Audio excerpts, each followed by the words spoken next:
तो सवाल एक बहुत छोटा सा एग्जाम्पल है।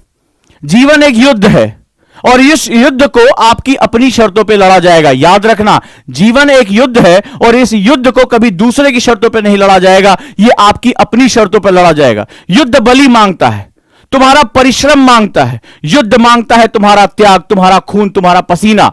तो अगर इस युद्ध में उतरना चाहते हो, अपने जीवन को परिभाषित करना चाहते हो, याद रखना, if you want to define your own life, who you are, who you want to be, और तुम दुनिया को अपने नजरिए से देखने के लिए मजबूर करना चाहते हो, तो अपना खून और पसीना दोनों बहाने के लिए तैयार होना पड़ेगा। यह अग्नि है जहां पर जलन भी होगी तुम्हें, लेकिन याद रखना, इस तपिश के बाद ही तुम निखर कर सामने आओगे। तो ये जो एक नजरिया होता है कि लोग मेरे बारे में क्या कह रहे हैं, जो आपके अंदर एक संदेह होता है। थोड़ी देर पहले मैं एनसीईआरटी की क्लासेस जो मैं ले रहा था, अभी जो ओपन क्लासेस थी, उसमें कई बच्चों ने कहा कि सर हम नहीं पढ़ पा रहे, सर हम नहीं लिख पा रहे, सर हम जो है वो धीरे धीरे बोलिए, हमें नहीं समझ में आ रहा है। मैंने उनको वहां डांटा कि एक कंपटीशन है, तुम नहीं कर पाओगे, कोई और आकर कर ले जाएगा। यूपीएससी तुम्हें सेलेक्ट करने के लिए नहीं बैठा, तुम्हें रिजेक्ट करने के लिए बैठा है।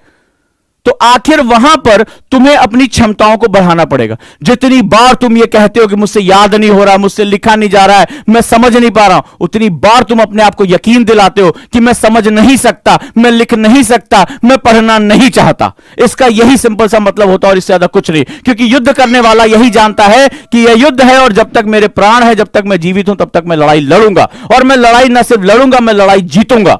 यही जो है नियम होता है युद्ध का। आर्ट ऑफ वॉर इसी को कहा जाता है। इसके लिए मुझे सब कुछ झोंकना पड़े, सर्वस्व लगाना पड़े, मैं लगा दूंगा। आप कल्पना करके देखिए, कोई व्यक्ति अगर युद्ध के बीच में है, कोई वॉर के बीच में है, क्या तुम अंदाजा लगा सकते हो कि वॉर के बीच में सामने दुश्मन है और वो वेब सीरीज देख सकता है? कल्पना कर सकते हो इस बात की? क्या उसको दुनिया भर की कौन खूबसूरत है, कौन खूबसूरत नहीं है, ये जो समझ सकता है? नहीं।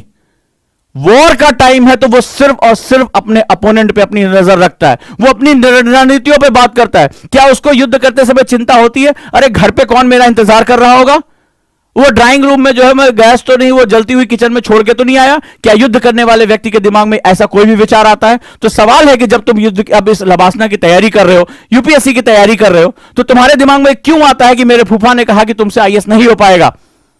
क्यों कहा जाता है कि वो भैया कह रहे थे कि तुम सेकंड डिविजनर हो, तुम्हारा जो है आईएएस नहीं हो पाएगा?